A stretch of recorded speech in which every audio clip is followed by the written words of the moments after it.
السلام عليكم اخواني، اسعد الله مساءكم، اهلا وسهلا بكم جميعا. اعزائي الكرام، اعزائي الحضور،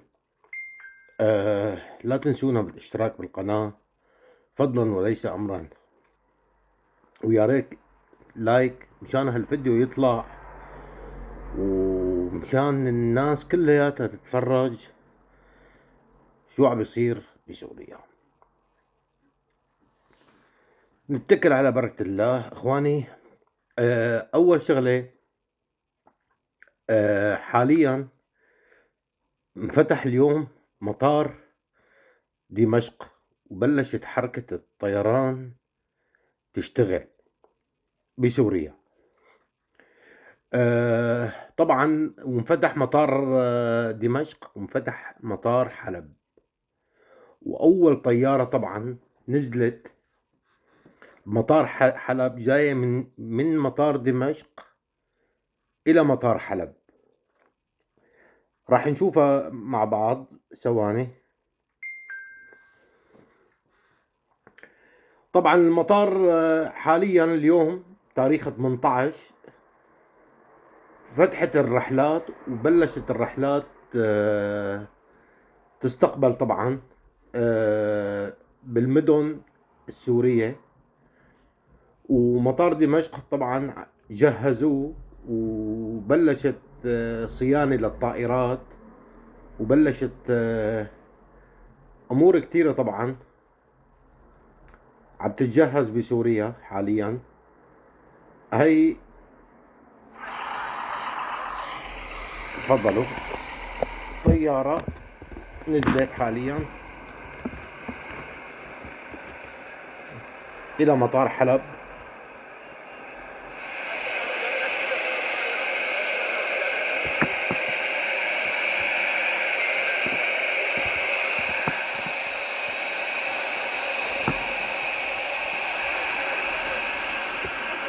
طبعا هذا الطيران السوري جاي من دمشق. طبعا اليوم ان شاء الله عندنا اول رحله تجريبيه من مطار دمشق الى مطار حلب الدولي للوقوف على جاهزيه المطارات. طبعا المطار حاليا جاهز فنيا في حال الفنيه كما كان قبل التوقف الاخير. بالنسبه لهبوط الطائرات، نحن بانتظار شركات الطيران لتقديم طلبات بالهبوط في مطار حلب الدولي.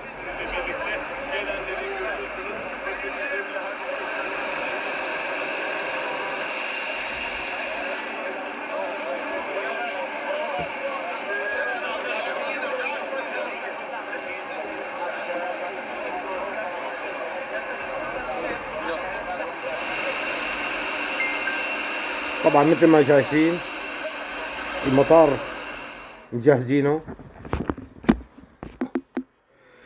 طبعا اخواني، مبروك للشعب السوري، مبروك للناس كلياتها، وان شاء الله يكون سوريا تنبنى، تتحسن امورها، وتنفتح على كل العالم. طبعا حاليا الرحل الداخلية فقط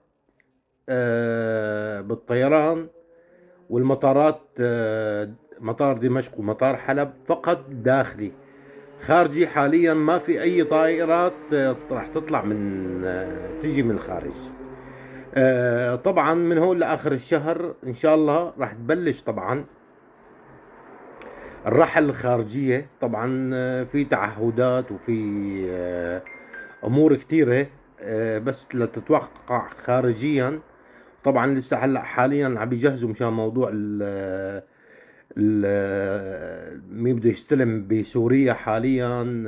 السلطة الجديدة النازلة على سوريا، ومشان ضبط الأمن وضبط السلام. وإن شاء الله ترجع سوريا مثل أول وعلى أحسن بإذن الله تعالى. أخواني الأعزاء، لا تنسونا بالاشتراك بالقناة فضلا وليس أمرا، مشان يجيكم كل فيديوهات جديدة وكل أخبار جديدة. والله يحيي الثورة، ومبروك لكل سوري شريف، وأهلا وسهلا فيكم. وأي تعليق من أي حد شو من كان يكون حاب يعلق راح جاوبه بالأمانة. والله يسعد لي مساكم، والسلام عليكم ورحمة الله وبركاته.